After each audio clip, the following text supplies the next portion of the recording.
Mad Men is a television series that follows the lives of the employees of an advertising agency in early 1960s New York City. Here, I will specifically focus on how Mad Men imagines the husband as a figure that is dominant over and yet perpetually absent from the home. In sitcoms in the suburbs, Mary Beth Harlovick states, "There was a particular definition of family economy in mind, a working father who could alone provide for the social and economic security of his family, a homemaker wife and mother who maintains the family's environment."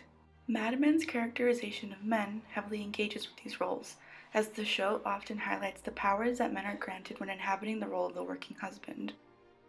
At the beginning of Mad Men's pilot, Pete, a junior executive, is on the phone with his fiancée. As Pete witnesses his male coworkers walk into his office, he struggles to get his fiancée off of the phone. He initially tries to leave the conversation by lying, saying that he has an important appointment. After that, he tells her, "So why don't you go shopping or something? Take your mother to lunch. Tell her it was my idea." In The Feminine Mystique, Betty Friedan states, "Women's only dream was to be perfect wives and mothers, their highest ambition to have 5 children and a beautiful house, their only fight to get and keep their husbands. They wanted men to make the major decisions." After his lie to get his fiancée off of the phone, Pete cannot help but then take advantage of the gendered goals outlined by Friedan and give her orders based in mindless capitalist consumption. It is Pete's unique position within the household as the sole breadwinner that grants him power and privileges, including absence from the home to attend to work and control over his fiancée's daily decisions. Another element that strengthens Pete's dominance over his fiancée is the fact that they are both in different physical spaces, only connected by a telephone call that Pete is trying to end.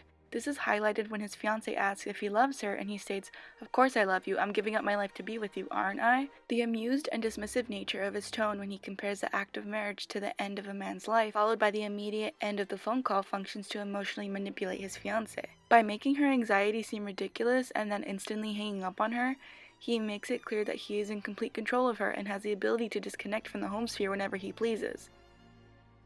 At the end of the scene, Pete's fiancée asks what he will be doing for his bachelor party. He says he doesn't know and jokes that they'll most likely end up watching the musical My Fair Lady. There is then a quick cut to a shot of his coworker smiling and holding up a promotional card for a strip club. Pete looks away from the card, neither surprised nor offended. These shots demonstrate Pete's intention to continue acting as a bachelor even when officially married and committed to a partner. The shots function as a reminder that the role of the husband does not include staying confined to the home, the wife, or the concept of fidelity. Rather, the husband is expected and encouraged to take advantage of the freedoms and privileges that are automatically granted to men. Another more contemporary example is found in Keeping Up with the Kardashians.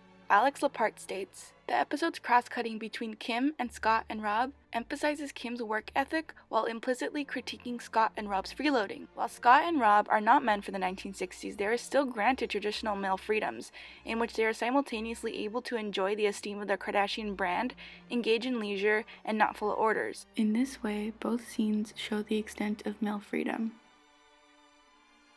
The husband's role in Mad Men is essentially about male individuality and taking advantage of the freedoms that are permitted to the patriarch.